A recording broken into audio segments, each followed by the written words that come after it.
if Paul Revere was still alive, he would run through the streets of America saying, Pooltime Ale is back, come the month of May.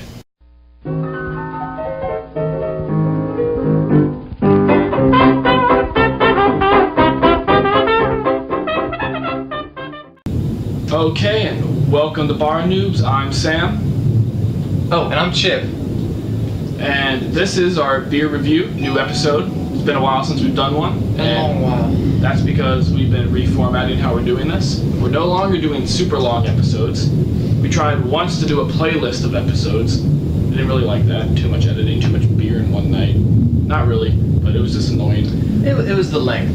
Yeah. We like to enjoy the beer, so it takes some time to drink it all. So instead of bombarding you with length and other obnoxious crap that you don't really need, we're gonna do our reviews one beer per week, and that's gonna come out on either Thursday, Friday, or Saturday. We have another series that's gonna come out on one of those days too. It'll be announced later. And Doing a few things.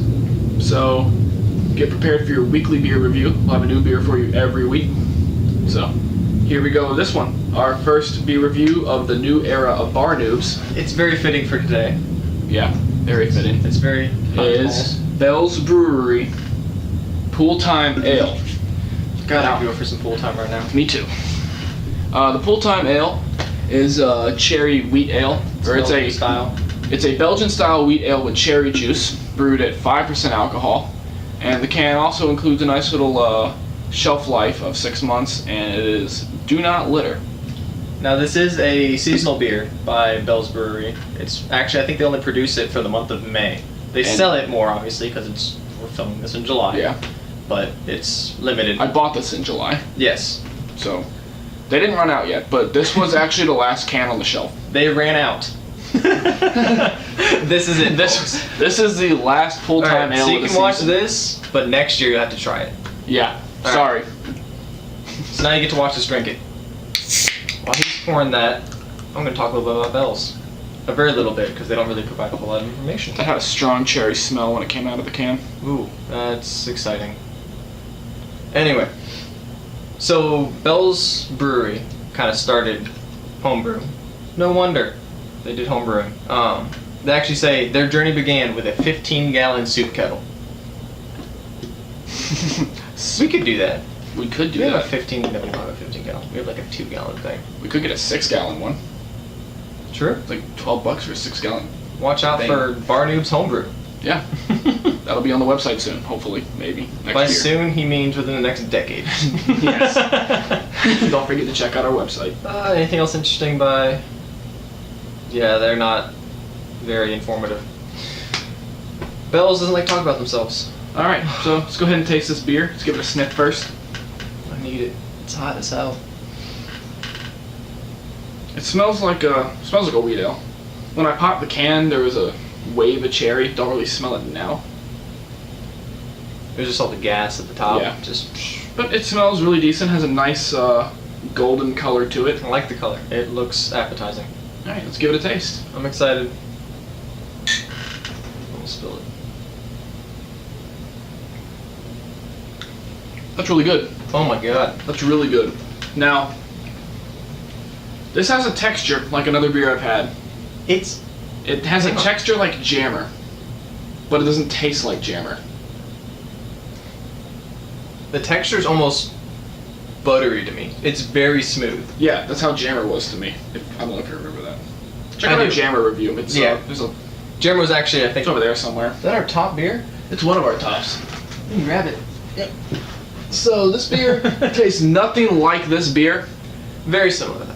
Nothing at all. This is a sea salt beer. This is a wheat ale. Texture-wise. This is a Goze, I don't know, whatever. Anyway. But texture-wise, they are almost identical. So check it out. And then back to this review. All right. So It's actually fantastic.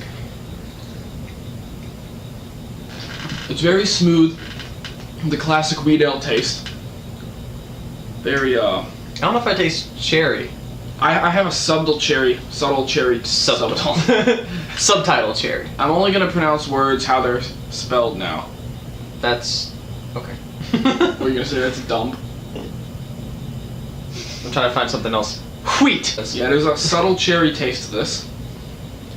and I really like this beer. I would totally drink this again. Me too. In a pool. Yeah, so would I. The can On a is, train.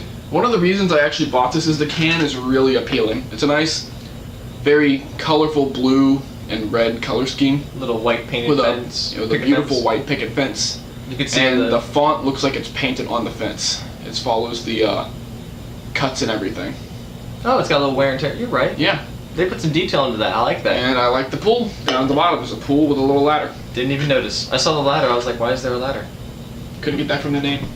Nope. Who puts a picket fence right next to their pool? And the cherries on the can are very appealing too, but not as appealing as the beer itself. The beer, like I said, subtle cherry taste with a great smooth wheat ale. All right, I kind of get the feeling of cherry, but the taste of cherry, if that makes sense. yeah, it's something I would drink in the summer. Definitely. I'm sad that was the last can of Total Wine. All right, so we'll be right back with our final review. That tastes really good. It's know. gotta be this glass. Yeah, these taster glasses are amazing. And everyone should have this. And if you don't have one, you don't know what you're missing out on. Oh wait, we'll help you out. Or whichever direction it comes from. It's somewhere. Just click on this link and buy it, and you'll get a taster glass, and we'll get money. Here we are with the final review of Pooltime Ale, and our final review goes as Definitely having this again. definitely. If we can find it. Yeah, this is amazing, and I'm sad I'm gonna have to wait till next year. I love cherry, and I love wheat ales. I love cherry wheat ales, and I also like Belgian styles. All right, it hit all the nails on the head. This cherry ale is one to be revered. If Paul Revere was still alive, if Paul Revere was still alive, he would run through the streets of America saying, "Pooltime Ale is back, come the month of May." That's how good this beer is. Made in America, and really, really good. This Belgian-inspired wheat ale, made in America. Alright, so yeah, no, I'm not a huge wheat ale kind of guy, but that was delicious, as you can tell. It's done. Again, I don't really taste the cherries. I taste the tartness from it, but not really the cherry flavor. I understand the tartness is coming from that, but whatever. Although they are apparently like special cherries grown in a very specific region of Michigan. Only the tartest for Bell's Brewery. I don't know how that works. Growing cherries in Michigan, I guess they can only grow them the month they make this beer. Yeah, only a month in May. So, Whatever. yeah, We'll believe it. I don't know enough about cherry sips either, so. me neither. All right. Sounds like our final review, doesn't it? Yeah, that's the end of our final review. So don't forget to subscribe so you know when we make more videos, which will be very often, and you'll enjoy them, even if you don't. Like our videos so they improve in ranking. I like watching our videos outrank our competitors because, you know, we're better than them. And view our video so we get views. Good job, you got that one down. And Wow, that's... that was an easy one, wasn't Yeah. it? And share our videos so you can share our goodness with the rest of the world.